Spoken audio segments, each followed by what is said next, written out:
सहस्रादेवताभ्यः आवाहयामि मालिकापुरत्तमदेवताम् आवाहयामि स्थापयामि पूजयामि स्थिरो भव स्वामी అంత స్వామి అందరూ కూడా ఆధారంలో అయ్యప్ప స్వామిని సుబ్రహ్మణ్య స్వామిని అలాగే మాలికాపురత్తమ్మ వారిని గణపతిని అందరినీ కూడా దాంట్లో కూర్చోబెట్టాం. మనం ఏ కార్యక్రమం చేస్తున్నా కూడా ఏదో ఒక విగ్రహాన్ని పెట్టుకుని చేస్తూ ఉంటాం. మనం విగ్రహం కాకపోతే మనసుకి నిగ్రహం అనేది ఉండదు. నిగ్రహం అంటే మనం ఇక్కడ పూజ చేస్తాం అనుకోండి, ఎక్కడికో వెళ్ళిపోతుంది మనసు అంతా కూడా, లేకపోతే ఇంటికి వెళ్ళిపోతుంది మనసుకి చాలా వాయువ్యాధంగా వెళ్ళిపోతుంది. అదే కనుక అక్కడ ఒక విగ్రహం కానీ ఇలా మహారాధారణ కానీ లేకపోతే చోటు కానీ ఆ మనసు ఎక్కడ కూడా వెళ్ళదన్నమాట. అందుకని నారాధారణ కార్యక్రమం జరిగింది. అంతా కూడా నిశ్శబ్దంగా స్వామివారిని పూజ మీరు ఏదైనా పూజ చేసినట్టుగానే స్వామి కొత్తగా వచ్చిన స్వామిని పేపర్ తీసుకున్నారా? 2 లక్షలు గణపతి దర్శనం అక్కడ వేసేది. 2 లక్షలు గణపతి దర్శనం అక్కడ వేసుకోండి. కొత్తగా వచ్చిన స్వాములు పేపరానికి నమస్కారం చేసుకోండి. కొత్తగా వచ్చిన స్వాములు ఎదురు కాదు, మేధావులు కాదు స్వామి. ఓం శ్రీ మహాగణాధిపదేవతాభ్యో నమః. అయం ముహూర్త శుభముహూర్తోస్తు.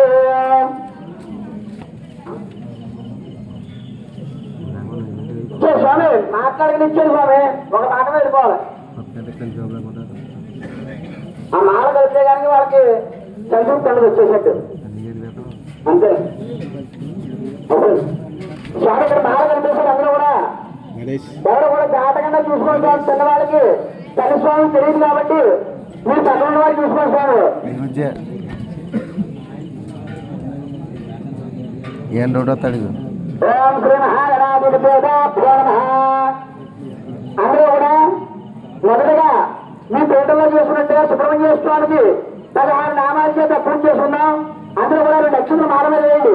రాయామి ప్రాణం సమర్పయామి ఓం ఆవాహయామి ఆవాహనర్పయామి శ్రీ వల్లీ దేవసేన సమేత సుబ్రహ్మణ్యేశ్వర మాలికాపురత్తమ్మ మహాగణపతి ధర్మశాస్త్రాదేవతాభ్యో నమః.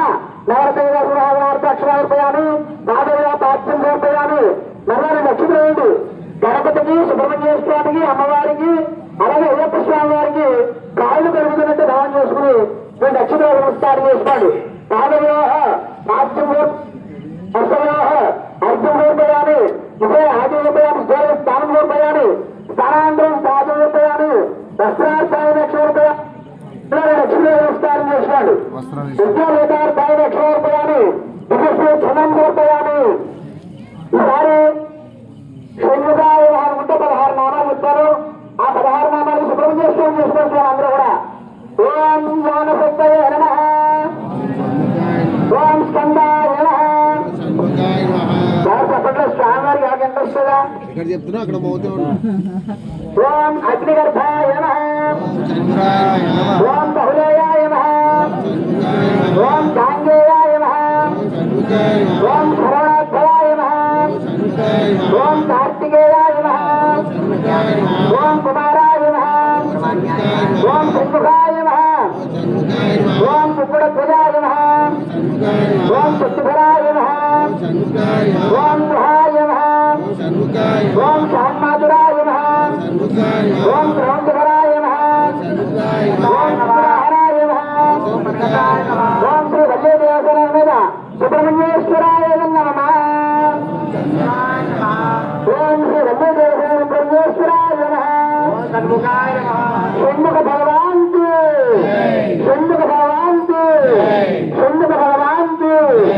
ఈసారి అమ్మవారికి మాలికాపురత్తమ్మ వారికి 16 నామాలు చెప్తాం. అందరూ కూడా మాలికాపురత్తమ్మ దేవతాయే నమః అనుకోండి. ఓం భగస్వదేవస్వత్యే నమః. ఓం సర్వస్వదేవస్వత్యే నమః. ఓం ఈశానస్వదేవస్వత్యే నమః. ఓం బృహదేవస్వత్యే నమః. ఓం ఉగ్రస్వదేవస్వత్యే నమః. ఓం భూమస్వదేవస్వత్యే నమః. ఓం మహాదేవదేవస్వత్యే నమః. ఓం మహాగౌరీ దేవతాయే నమః. ఓం శ్రీ మహాకాళియే నమః.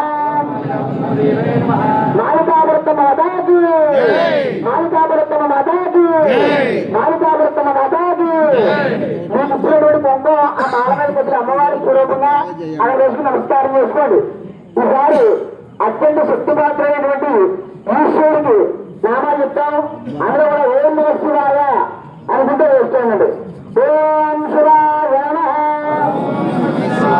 ఓం మహేశ్వరాయ నమః, ఓం శంభవే నమః, ఓం శంకరాయ నమః, ఓం వామదేవాయ నమః, ఓం విరూపాక్షాయ నమః, ఓం నవర్తినే నమః, ఓం మూలలోహితాయ నమః, ఓం శంకరాయ నమః, ఓం సౌరభానయే నమః, ఓం ఖడ్గాంగిరే నమః, ఓం సుకృష్టాయ నమః, ఓం అంబికానాథాయ నమః, ఓం సుగంధాయ నమః. హర హర మహాదేవ, హర హర మహాదేవ, హర హర మహాదేవ. మీకు మారేడు వేల ఇవ్వడం జరిగింది. ఆ మారేడు వేలను తీసుకుని చేత పట్టుకోండి. అందరూ కూడా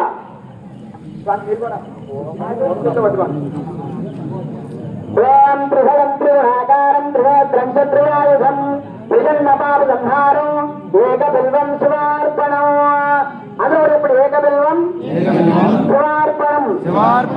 విశాఖే బిల్వభద్రే శాస్త్రే కోమలేశ్వరే తౌ పూజాం కరిష్యామి.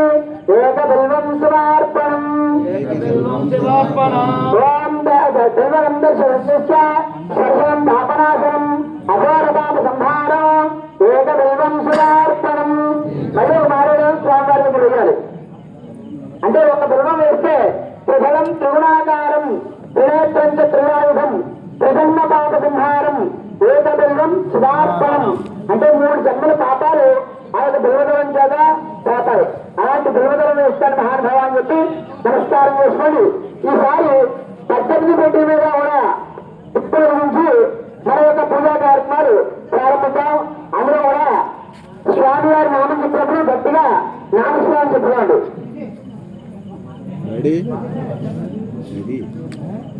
హలో రెడీగా మోగ మనిషినే కాదు, నోరు ఉంది కదా, ఏమని చూస్తాం? ఈ బాధించి నువ్వు చూడటం, నీ నువ్వు చూడు. నమస్కారం చేసుకోండి. అది ఇచ్చే స్వామి స్వామి అంటి తప్పదండి స్వామి. ఓం భగవతం జలాం ప్రభోజః తిరిగించేది వస్తాయి. ఆరోగ్యం హృదానాంశ సర్వాన్నే మంగళప్రదా. మన యొక్క స్వామివారి యొక్క సన్నిధానంలో 18 పీఠాల దగ్గర కూడా 18 జ్యోతిస్వరూపాయ అనుకుంటూ జ్యోతిస్వరూపాయ అనుకుంటూ జ్యోతిస్వరూపంగా ఉండేటువంటి స్వామివారి యొక్క ముఖ్య జ్యోతుల్ని తొలగించుకుని మనకు ఉండేటువంటి అజ్ఞానాన్ని తొలగించుకోవడానికి ఆయన దీపంలోంచి రాజకోటికి కూడా దీపం ద్వారానే కూడా ఆ యొక్క జ్యోతి అజ్ఞానం పోయి జ్ఞానం మనందరూ కూడా కలుగుతుంది. అందుకే మనం ఏ పూజ ప్రారంభించినా కూడా జ్యోతి స్వరూపంగానే మనం చేస్తాం. అదే మణికంఠుడు జ్యోతి స్వరూపం కాబట్టి స్వామివారికి జ్యోతి స్వరూపమైనటువంటి ఆ యొక్క జ్యోతుల ద్వారా పూజా కార్యక్రమం ప్రారంభించుకుంటాం.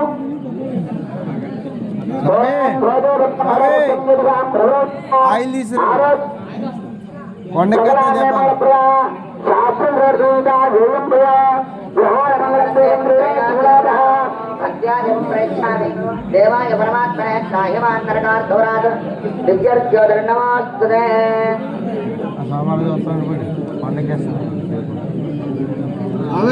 నూనె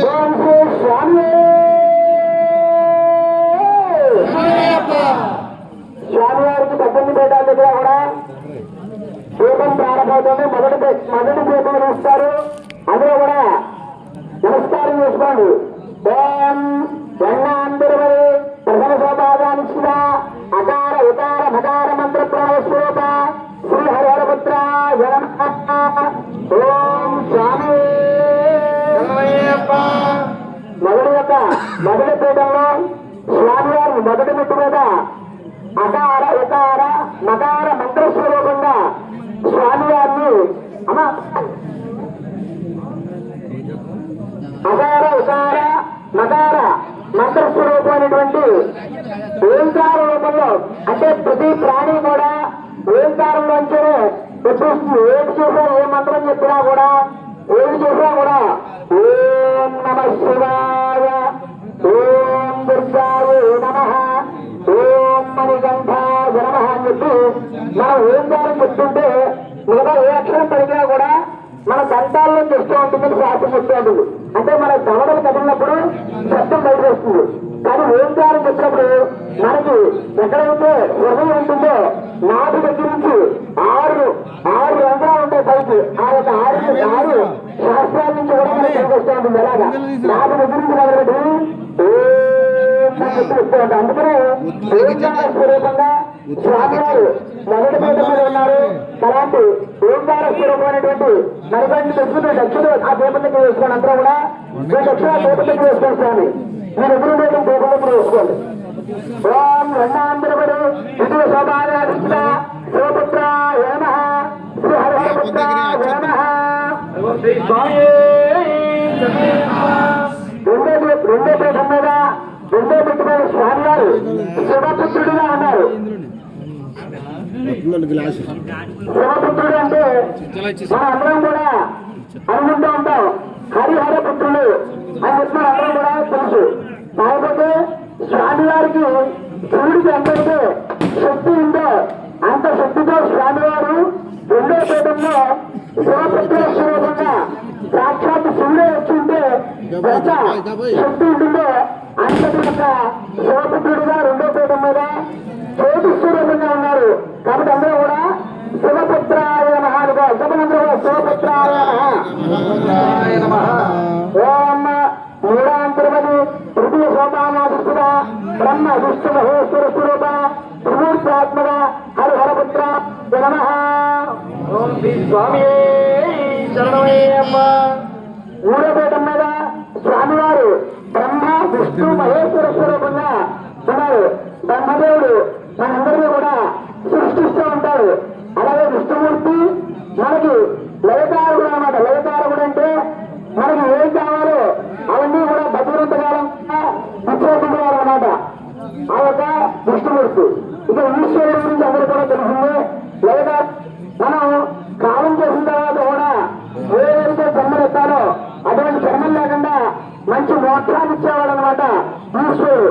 అందరూ కూడా చెప్పారు. అందరూ కూడా బ్రహ్మ చెప్పండి. అందరూ స్వామి బ్రహ్మ విష్ణు మహేశ్వర స్వరూపాయ నమః. ఇప్పుడు మేడం మీద బ్రహ్మ విష్ణు స్వరూపంగా స్వామివారి జ్యోతి స్వరూపంగా కూర్చున్నారు. నమః. నాలాంతరపడి చతుర్థ శోభానాధిష్ఠిత చతుర్ముఖ బ్రహ్మస్వరూప శ్రీ హరిహరపుత్ర నమః. శ్రీ స్వామి శరణమయ్యప్ప. నాలుగో పీఠం మీద చతుర్ముఖ బ్రహ్మస్వరూపంగా అంటే సత్యోజాత రామదేవ తత్పురుష నిష్ఠంగా స్వామివారు నాలుగు ముఖాలతోటి ఉంటారు. ఆయన నాలుగో పీఠం మీద స్వామివారు ఆయన సత్యోజాత విధానంగా నాలుగో పీఠం మీద ఉండడం జరిగింది. అంజాంతరపడి పంచమ శోభానాధిష్ఠిత సత్యాలు పంచబ్రహ్మస్వరూప శ్రీ హరిహరపుత్ర నమః. స్వామి శరణమయ్యప్ప. ఐదో పీఠం మీద సత్యోజాతాది పంచ బ్రహ్మలు అనమాట. మనకి మొత్తం 5 బ్రహ్మలు ఉంటారు. వారు నన్ను సృష్టించడం, పాలించడం, మనకి జ్ఞానాన్ని ఇవ్వడం, క్షేమ ధైర్య విజయ అభయ ఈ 5 ఉంటాం. ఇలాంటి 5 సంకల్పాల్లో బ్రహ్మదేవుడి యొక్క ఆశ్రయం లేకపోతే మనం ఏ పని కావచ్చు. కాబట్టి సత్యోజాత పంచస్వరూపంగా స్వామివారు మనకి 5వ పీఠం అందరూ కూడా బయటంటారు. ఓం ఆరాంతరపడి షణ్ముఖ స్వరూప శ్రీ హరిహరపుత్ర నమః. శ్రీ స్వామి శరణమయ్యప్ప. ఆరో పీఠం మీద స్వామివారు షణ్ముఖ స్వరూపం షణ్ముఖ స్వరూపమైనటువంటి సుబ్రహ్మణ్యేశ్వరు సాక్షాత్ సుబ్రహ్మణ్యేశ్వర స్వరూపంగా ఆరో పీఠం మీద ఉన్నారాయన. సుబ్రహ్మణ్యేశ్వరం అంటే ఎవరికైతే సంతానం కలదో స్వామివారిని ఆరో పీఠం మీద ఉండేటువంటి స్వామివారిని దర్శనం చేసుకుంటే వారి సంతానము, అలాగే వివాహం కాని వారికి వివాహం కలిగిస్తున్న కూడా చక్కగా వివాహం అవ్వాలని, అలాగే అక్కుబాధలు తీరాలన్నా భూగృహ సంపదలు కావాలన్నా కాబట్టి అటువంటి భావన ఎవరున్నా కూడా మాత్రం వెనకాల మాట్లాడకూడదు. మీరు ఎలా మాట్లాడుతూ ఉంటే స్వామి పూజ జరగదు. ఇంకా మీరు ఎదురు వచ్చేసా మాత్రం మీ గురించి మీకు అందరూ కూర్చొని ఉన్నారు కాబట్టి అందరూ కూడా షణ్ముఖాయ అనుకోండి. ఓం ఓం తిరుపతి సప్తమ శోభానాధిష్ఠిత సప్తర్షి స్వరూప శ్రీ హరిహర పుత్ర నమః. ఏడోపేటం మీద అర్జున మహర్షి, అలాగే భరద్వాజ మహర్షి, అలా కశ్యప మహర్షి, కశ్యపోతు భరద్వాజ విశ్వామిత్రాజ గౌతమ అని చెప్పి పెద్ద మనకి 7 ఋషులు ఉన్నారు. అలాగే 7 ఋషులు కూడా స్వరూపంగా స్వామి వారు ఉన్నారు. అందరూ కూడా సప్తఋషి స్వరూపాలు అనుకోండి. అష్టోపానాధిష్ఠిత అష్టస్వరూప శ్రీ హరిహర పుత్ర మనకు 8వ పీఠం మీద స్వామివారు అరుణ గరుణ లఘున మహిమ ఈశత్వం వసత్వం రాజత్వం నిజత్వం అని చెప్పి 8 సిద్ధులతో స్వామివారు మనకి 8 సిద్ధులతో శక్తులతో ముఖ్యున్నారు. కాబట్టి ఆ యొక్క 8 సిద్ధులు అష్టమ శిష్యురూపాయన అనుకోండి. అందరూ కూడా ఓం వన్నాంతరపై నవశోభానుష్ఠిత నవద్రాస్వరూప శ్రీ హరిహరపుత్ర నమః.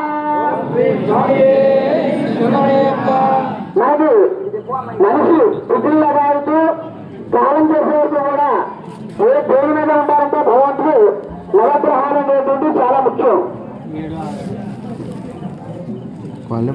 నవగ్రహాలు అనేవి చాలా ముఖ్యం. ఇందాక నేను సంకల్పంలో చెప్తాను ఏమని ఆదిత్యాది నవగ్రహ దేవత అనుగ్రహ సిద్ధార్థం. అలాగే ఏం నాడుకుని అర్థాస్తులు శనిదోషం అని చెప్పి ముఖ్యంగా ఈ యొక్క మాల వేస్తే శని బాధలు కలగని చెప్పి మన శాస్త్రం చెప్తూ ఉంటుంది. అందుకే నల్లటి బట్టలు వేసుకుని 41 రోజులు కార్తీక మాసంలో చేస్తూ ఉంటాం. ఈశ్వరుని అందరూ కూడా ఏమంటారు? అందరూ కూడా ఈశ్వరుని సూర్యగ్రహాయన అంటాం, చంద్రగ్రహాయన అంటాం. కానీ శనేశ్వరుని మటుకు శనేశ్వరాయన అంటాం.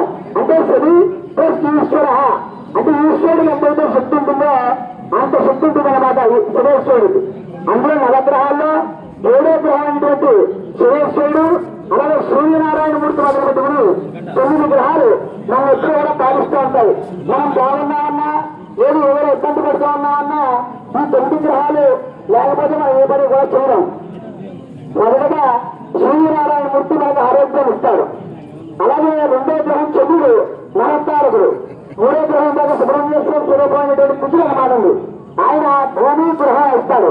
మనం మనిషి పుట్టిన తర్వాత ఏం కావాలి? ఆరోగ్యం కావాలి.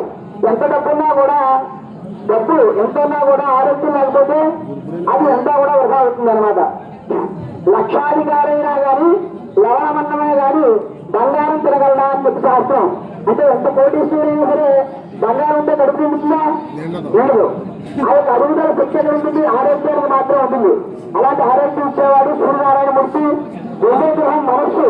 మనం ఎప్పుడు కూడా మనస్సు అనేది లక్షణం లేకపోతే ఎన్ని లక్షల పూజ చేసినా 40 రోజులు కూడా లక్ష మంత్రార్థం పూర్తి పోయినా అది ఫలితం ఉంటుంది. మీరు ఇక్కడ వచ్చి 3 గంటల కూడా ఆయన ఇస్తారు కదా, ఏమన్నారు కదా అంటే ఇప్పుడు లక్ష్మీదేవుడు పత్రం ఏమన్నారు కదా అని పత్రం ఇస్తే అది అక్కడ ఉండదు. మనం చెప్పే మంత్రాన్ని మనతో నమస్కారం కదా మనస్సులో చెప్పేది నేర్చుకుంటేనే అది సిద్ధిస్తుంది. అందులో మనస్సు కారకమైనటువంటి ఆ యొక్క స్వామి ఎప్పుడు కూడా 2వ గ్రహం చంద్రుడు అనమాట. చంద్రుడు బాగుంటే మనస్సు ఎప్పుడు కూడా లగ్నం ఉంటుంది. అలాగే 3వ గ్రహం కుజుడు. మనకి సమస్త కుజులు కూడా పోతాయి. అలాగే బుధుడు ఐశ్వర్యకారుడు. తర్వాత గురుడు విద్యాకారుడు. మీ పిల్లలకి అందరూ కూడా విద్య కలగాలంటే గురుడు యొక్క రూపం కలగాలి. తర్వాత 6వ గ్రహం శుక్రుడు. ఇక్కడ భార్యాభర్తలు ఎప్పుడు కూడా సమయంగా ఉండి ఎప్పుడు కూడా ఐదతనంతో ఆడవాళ్ళందరూ కూడా ఏం కావాలి? ఆడవాళ్ళకి ఏం కావాలి? ఐదతనం కావాలి. అటువంటి ఐదతనాన్ని ఇచ్చేవాడు ఆ యొక్క శుక్రుడు. అలాగే మీ అందరూ కూడా తెలుసు శనేశ్వరుడు. శనేశ్వరుడు ఇబ్బంది లేక కరెక్ట్గా ఉండాలని చెప్పి శనేశ్వరుడు.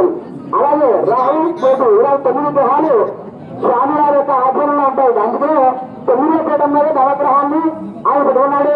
అందరూ కూడా మణికంఠాయ అనుకోండి.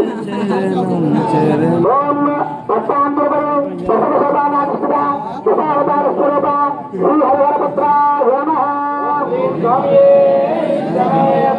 పదవపీఠం మీద దశావతారాలు మనకందరూ కూడా తెలుసు. రామావతారం, కల్పావతారం, బౌద్ధావతారం, రామనావతారం, అలాగే 10 అవతారాల్లో కూడా స్వామి వారు 10 అవతార స్వరూపంగా మణికంఠుడు ఉన్నట్ట. అందుకని పదవపీఠం మీద 10 అవతారాల రూపంలో స్వామి వారు 10 అవతారాలతో కూర్చున్నారు. అది కూడా మణికంఠాయ భయంతాంతరపరి ఏకాదశ శ్లోకానాధిష్ఠిత ఏకాదశ రుద్రస్వరూప శ్రీ హరిహరపుత్ర జనమః. 11 రుద్రులు, ఒక రుద్రుడు ఉంటేనే అన్ని కొడులు ఎలా పిలుస్తూ ఉంటారు. అలాంటి 11 శుభశక్తులు స్వామి వారితో ఉంటారట. ఆయన ఎవరు? నమస్తే భగవాన్ విశ్వేశ్వరాయ, మహాదేవాయ, ప్రియంబకాయ, త్రిపురాంతకాయ, సుధాత్రికాయ, కాళాత్రిరుద్రాయ, నీలకంఠాయ, మృత్యుంజయాయ, సర్వేశ్వరాయ, సుధాశివాయ, శ్రీమన్ మహాదేవాయ అని చెప్పి 11 నామాలతో స్వామివారు 11 రుద్రరూపాలతో ఉంటారట. కాబట్టి స్వామివారి యొక్క 11 రుద్రరూపాల శక్తి ఈ కళాలకు నమస్కారం చేసుకోండి. ఓం భయంగాం తిరుపతి రాజశోభానాధిష్ఠిత ఆదిత్య స్వరూప శ్రీ హరిహరపుత్ర నమః. మనకి 12వ పీఠం మీద 12వ పెట్టు మీద స్వామివారు ఆదిత్య స్వరూపం అంటే 12 మంది సూర్యనారాయణమూర్తి శక్తి. మనం ఉదయం సూర్యనారాయణమూర్తిని సూర్యోదయాత్మూర్వం చూసుకుంటే సూర్యుని చూడొచ్చు. అలాగే 8 గంటల తర్వాత చూడమంటే కళ్ళు కూడా ఇబ్బంది పడతాయి. అలాంటిది ఒక్క మనం 2 కాళ్ళతో చూడలేం. అలాంటిది 12 మంది ఆదిత్యులు అంటే సూర్యనారాయణమూర్తి స్వరూపంగా అంత కాంతితో స్వామివారు మనందరినీ కూడా అనుగ్రహిస్తారు. కాబట్టి అందరూ కూడా ఆదిత్య స్వరూపాయ అనుకోండి. శ్లోకానాధిష్ఠిత శ్రేయోదశ స్వరూప శ్రీ హరిహరపుత్ర శ్రేయోదశ పీఠాలు అంటే మనకి మొత్తం కింద శక్తి లోకాలు, పైన అసల విత్తల శుద్ధుల కళాతర లోకాలు కూడా 14 లోకాల మధ్యలో ఉండేటువంటిదే ఒక భూలోకం. ఈ భూలోక భాండాన్నంతా కూడా స్వామివారిలో నిక్షిప్త. అందుకే మనందరూ కూడా చల్లగా చెప్పుకుంటే ఏం చేస్తూ ఉంటారు. అందరూ కూడా అన్నదాన ప్రభువే అంటారు. అంటే అన్నం పెట్టేవాడు ప్రభువే కాదని అర్థం. మన జగత్తందరూ కూడా అన్నాన్ని ఇచ్చేవాడు. కొంతమంది అన్నం తింటారు. ఏముందంటే ఆహారం మీద పడి ఆ యొక్క ఆహారంలో ఉండేటువంటి ద్రవ్యాన్ని పిలిచి దాని కడుపు నిండుకుంటుంది. ఏ కేవలిస్తాడు అన్నాన్ని ఈశ్వరుడు. కాబట్టి అలాంటి అన్నదాన ప్రభు అయినటువంటి జగత్తు కూడా ఉండేటువంటి జగత్తులందరినీ కూడా రక్షించి కాపాడి 13వ పీఠం మీద స్వామివారి 13వ పీఠం మీద శ్రీయోదశ స్వరూప అనేటువంటి శక్తితో ఆయన కూర్చున్నారు. అందరూ కూడా ఓం మణికంఠాయ అనుకోండి. ఓం కట్టారాంతరపడి చతుర్థ శోభానాధిష్ఠిత చతుర్థ భగవానాధీశ్వర శ్రీ హరిహరపుత్ర నమః. ఇందాక చెప్పినట్టుగా సత్యలోకాలు పైన ఉండేటువంటి అతల వితల సుందర తరాతల లోకాలు 14 లోకాలు కూడా స్వామివారి అభివృద్ధి. అందుకని 14 లోకాల శక్తి 14వ పీఠం మీద స్వామివారి కూర్చోవడం ఉంది. అందరూ కూడా చతుర్థ భగవానాధీశ్వరాయ అనుకోండి. ఓం భజన్యాం తిరుపతి పంచమ శోభానాధిష్ఠిత అనిమాలి నవశక్తి శ్రీ హరిహరపుత్ర నమః. మనకి మొత్తం అష్టశుద్ధులు అంటూ ఉంటారు. అష్టశుద్ధులు అలాగే నవశుద్ధి 9వ శుద్ధి మనకు ఆత్మ అన్నమాట. ఈ ఆత్మ శుద్ధి పొందితే స్వామివారి త్వరగా చేరుకునేటువంటి భయకారకుడైనటువంటి స్వామివారు ఆ యొక్క 15వ పీఠం మీద ఉన్నారు. అందరూ కూడా స్వామివారిని తెలుసుకోవాలి. అందరూ కూడా ఓం దైనాలాంతేపది శోభానాధిష్ఠిత షోడశకలాత్మ స్వరూప శ్రీ హరిహరపుత్ర నమః. 16వ పీఠం మీద స్వామివారు 16 కళలతో స్వామివారు కూర్చుంటారు. అందుకని మనకి ఎంత పూజ చేసినా కూడా 16 ఉపచారాలే ఉంటాయి. 16 ఉపచారాలు అంటే స్నానం, ఆవాహనం, అర్ఘ్యం, సాధ్యం, దహనం, వస్త్రం, యజ్ఞోపేతం, గంధం, అష్టోత్తరం, సహస్రంగాలు, రూప దీప నైవేద్య ఇవన్నీ చూసుకుంటే 16 ఉపచారాలు కింద ఉంటాయి.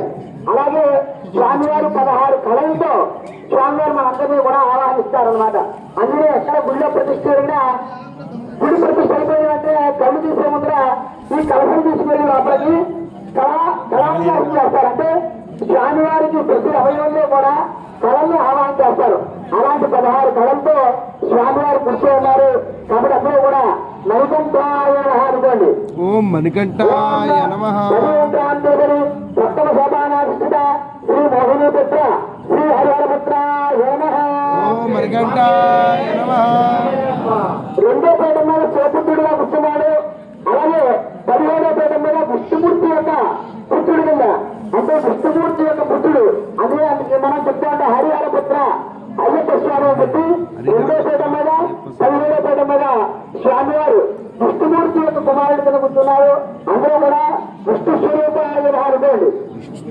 ఓం తద్దండాంతరపై అష్టమ శోభానాధిష్ఠిత శ్రీమతే శ్రీభ్రాంతకోటి బ్రహ్మాండ స్వరూపితాయాధిష్ఠిత శ్రీ హరిహరపుత్రాయ నమః. ఓం విష్ణు స్వరూపాయ నమః. శ్రీ పూర్ణ పుష్కరాంత సమేత శ్రీ హరిహరపుత్రాయ నమః. ఓం శ్రీ స్వామి 19వ పీఠ మీద శ్రీమద్ కోటి బ్రహ్మాండ నాయకుడు. అంటే మనం ఏమనుకున్నా అంటే అఖిలాండ కోటి బ్రహ్మాండ నాయకుడు గీతగా తారటం నాకు అర్థం లేదు. మొత్తం ఈ యొక్క ఎన్నైతే పూర్ణ భాండాలు ఉంటాయో చేస్తున్నాం. వారందరూ కూడా ఈయన పూజిస్తారు. బ్రహ్మదేవుడు అవ్వచ్చు, విష్ణుమూర్తి అవ్వచ్చు, ఎవరైనా అవ్వచ్చు. అందులో అఖిలాండ కోటి బ్రహ్మాండ నాయకుడు స్వర్ణ సింహాసనం మీద కూర్చున్నారు. స్వామివారు మామూలు సింహాసనం కాదు, స్వర్ణ సింహాసనం మీద కూర్చుని హరిహరపుత్రుల కింద 18వ పీఠ మీద కూర్చున్నారు. అలాగే అందరూ కూడా 18 చేతులు నమస్కారం చేసుకోండి. అక్కడి నుంచి 18 చేతులు సూర్యంగా నమస్కారం చేసుకోండి. ఓం శ్రీ స్వామి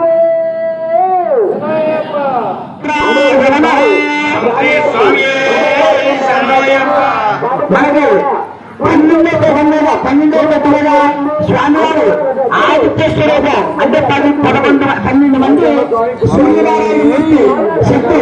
మనం ఉదయం సూర్యనారాయణ మూర్తిని సూర్యోదయం చూస్తుంటే